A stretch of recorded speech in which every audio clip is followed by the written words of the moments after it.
Good news mga lolo at lola dahil nag-announce na po ang National Commission of Senior Citizens na i-release na po ang cash gift sa mga qualified milestone age na senior citizen na nag-birthday noong March 17, 2024 to June 30, 2024.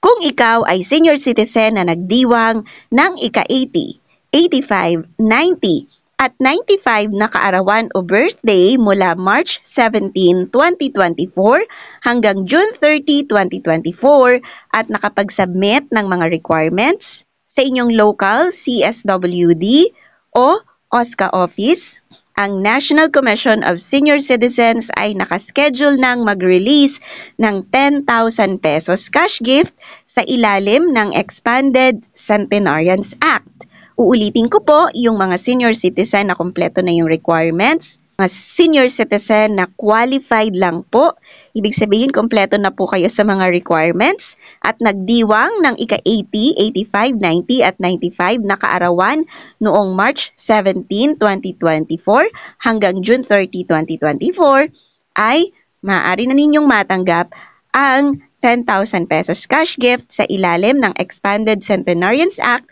mula sa National Commission of Senior Citizens. Kung ikaw naman ay 80, 85, 90 at 95 years old na nag-birthday noong July 1, 2024 hanggang December 31, 2024, tumutok lamang po kayo sa mga anunsyo ng NCSC. I-follow nyo po ang kanilang official Facebook account, ang National Commission of Senior Citizens.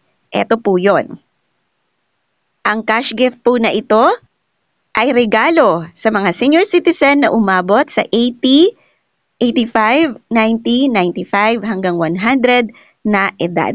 Kapag 100 years old ka naman, 100,000 pesos ang iyong matatanggap. Samantalang 10,000 pesos naman sa lahat ng mga 80 years old, 85, 90 years old, and 95 years old kung qualified ka at na-verify na po ang inyong mga requirements.